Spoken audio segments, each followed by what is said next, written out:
This is the border of a country that does not exist. It has no capital, no passport, no seat at the United Nations. In fact, there is nowhere on Earth where you can actually draw this line, because the people who might live inside it already live inside other countries.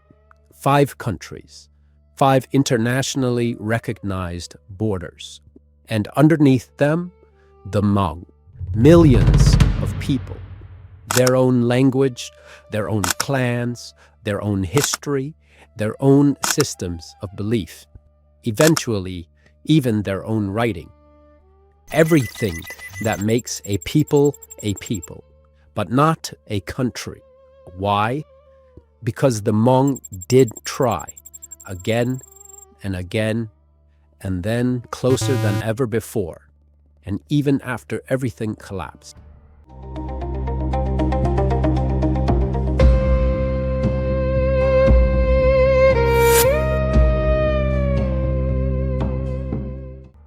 We're going to walk through 5 attempts to solve the same problem we will look at.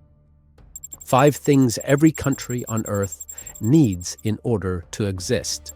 And every generation found a different piece of the answer, just never all of them at the same time. To understand why, start by deleting the map. Because for most of Hmong history, this was the world that mattered. Mountains, valleys, villages separated by days of travel. Look for a capital. There isn't one. Look for a king or a paramount ruler over the Hmong. There isn't one. Look for a government they all answer to. It doesn't exist. Instead, authority moved through households, clans, local leaders, and alliances. A network, not a pyramid, because states work differently.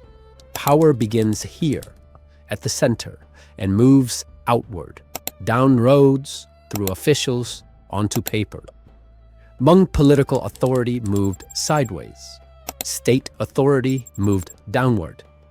These 2 systems were about to spend a century colliding, and the mountains decided the first round. Armies struggled to climb them. Officials struggled to govern them. The mountains protected Hmong autonomy, but that wall cut in both directions. The same geography that kept foreign rulers out made it just as difficult for any Hmong leader to pull everyone in.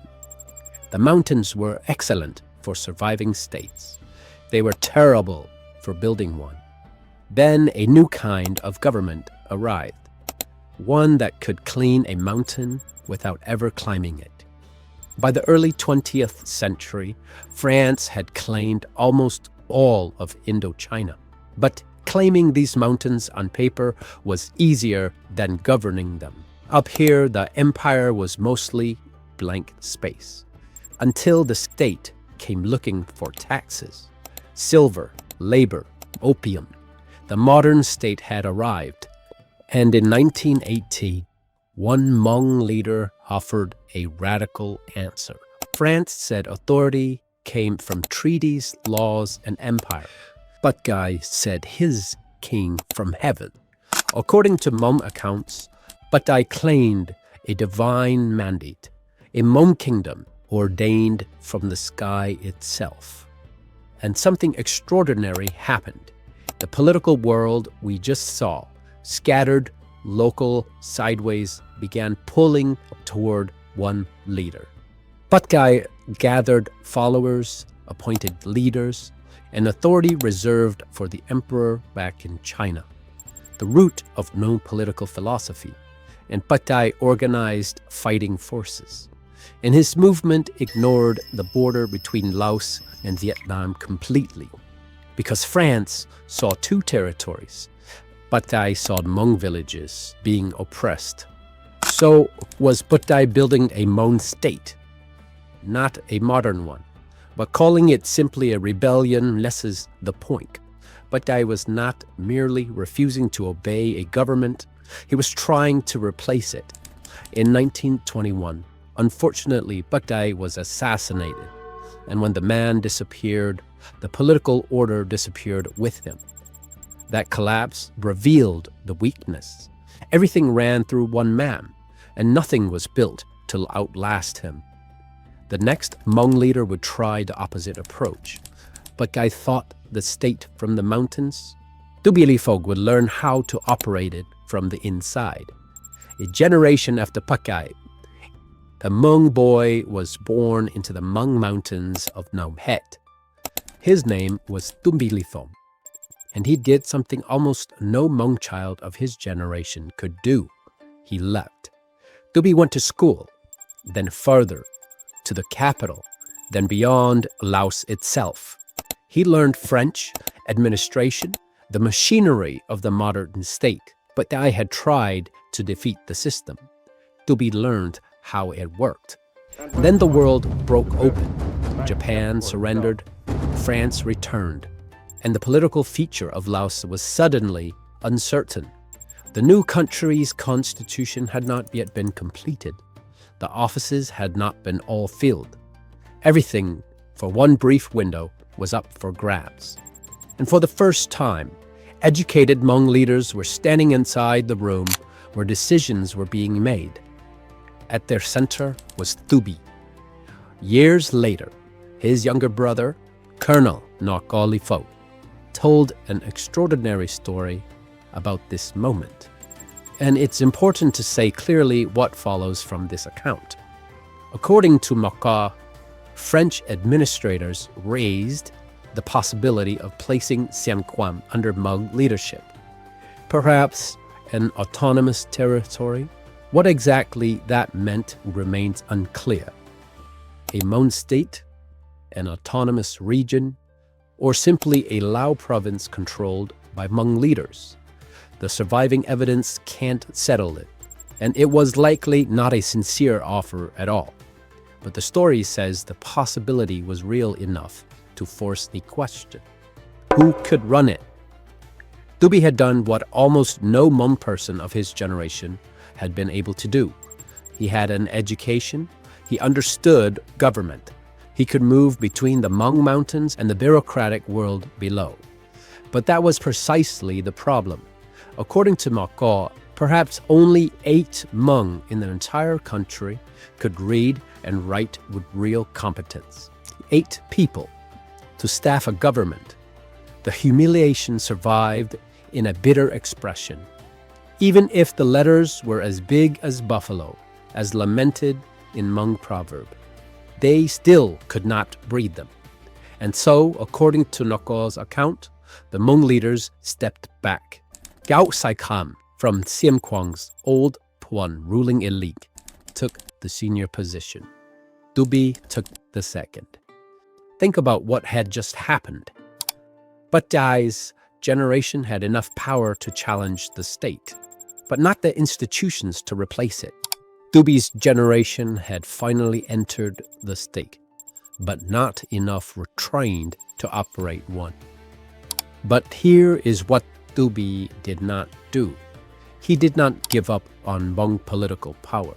He simply chose a different path, not independence from Laos, power inside it.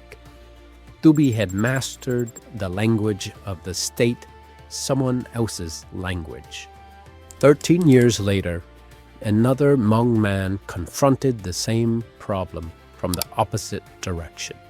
He decided the Hmong needed a written language of their own. His name was Shong Lue Yang, an educated farmer who claimed that heaven had returned writing to the Hmong. He could not read or write any existing language, yet the system he created represented Hmong speech with remarkable precision, a fact that stuns linguists to this day. And in the context of this story, the timing is extraordinary. One generation remembered a moment when the Hmong could not govern because they could not read the world of the state. The next created writing of its own. But Chay had built a movement around a man. When the man died, a movement died with him.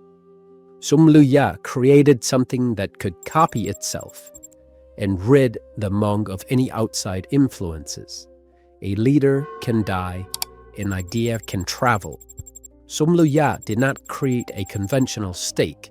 He wanted a theological state, but he created something every nation needs, a way for ideas to survive the people who created them. In 1971, Shong Lue Yang was assassinated, but this time his writing survived. And while one Hmong leader was building a nation through writing, another was building something that looked more like a state. By the 1960s, more pieces had come together than at any point in this entire story. A Hmong general commanded an army. His forces controlled territory. His authority reached across villages, clans, and military commands. Around him grew schools, transportation networks, communications, and economy. 4 pieces, almost. His name was Vang Pao. Hidden in the mountains of Laos, a city began to grow. First, an airstrip, then military headquarters, markets, schools, homes, people, refugees, tens of thousands of people. Long Cheng. Officially, it was a military headquarters inside the Kingdom of Laos. But look at what was actually happening here. Remember the original problem. Hmong authority had always spread sideways. Vang Pao built something different, a political machine. And that was what the CIA was trying to give him. Military commands became political relationships. Clan leaders entered the system. Military rank brought political influence. Resources moved through markets tied to the war. Loyalty could bring access. Opposition could carry consequences. For perhaps the first time, one Hmong leader had built a system capable of reaching across a huge part of Hmong society in Laos. And this system did not move only soldiers. Aircraft moved food, medicine, people, mail, consumer goods, and weapons. Long Cheng became the center of an entire wartime political economy. Now run the test that killed the first attempt. But Chay had followers. Vang Pao had followers and a system. So was this finally the Hmong country? No, because Vang Pao's system existed inside another sovereign country. Officially, the land was Laos, and much of its power depended on another state entirely. American money, American aircraft, American weapons, American strategic support. Now remove that layer, which meant that the closest the Hmong had ever come to possessing the machinery of a state depended on another country continuing to want it. In 1975, the patron disappeared. The aircraft left, territory collapsed. The leadership evacuated. The system broke apart. And once again, the people remained. Tens of thousands fled toward Thailand. Others stayed. And among those who remained were people who had inherited a very different vision, the Chao Fa. This is the Chao Fa, or Lord of the Sky movement inside of Laos, and supported by the Thai Secret Service indirectly through the Hmong refugee camps. Vang Pao had tried to build power inside the international system, but Chao Fa reached the opposite conclusion. If no outside country would give the Hmong sovereignty, they would claim it themselves. The Chao Fa inherited pieces of everything that came before, but Chai's sovereign vision Touby's political world, Shong Lue Yang's writing, and armed training and resistance among trained Vang Pao fighters in hidden arms. In some currents of the movement, the goal was explicit, Hmong self-rule, but timing had turned against them. Pahawh had lived in a world where states were still trying to reach the mountains. The Delphi lived in a world where the orders had already won.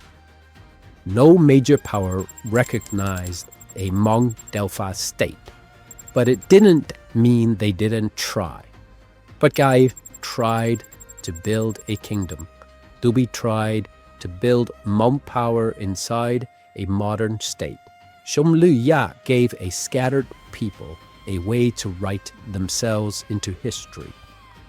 Vang Pao brought more pieces together than anyone before him, and the Delphi tried to claim what the international system would not give them. And that is the answer. The Hmong did not fail to imagine a country. They imagined many. They did not lack leaders. They produced rebels, politicians, prophets, generals, revolutionaries. What they lacked was the one historical moment when all 5 pieces belonged to them.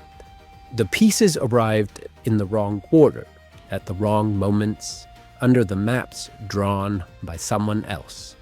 Today, there is still no Hmong capital, no Hmong passport, no seat for the Hmong at the United Nations. But Pahawh's political order disappeared. Touby chose power inside Laos. Shong Lue Yang was killed. His writing survived. Vang Pao's wartime system collapsed. His people rebuilt across the world. The Delphi #1 recognition. And still, the Hmong remain. Maybe that is the strange answer to this entire story. The Hmong never succeeded in drawing a country around themselves, but no country ever succeeded in erasing the Hmong. A state is a line on a map. A people is what survives when the line moves. 2 of the men in this story get full documentaries on this channel.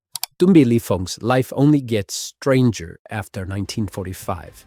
Courted by the French, hunted by the communists, and it ends somewhere so dark I couldn't fit it in this video. And the valley Vang Pao built, his system around, has 100 years of history before a single runway was cut into it. In history, the textbooks skip. That's what Tiger Bite-sized history is for. If that's your kind of thing, subscribe. And remember, time marches on.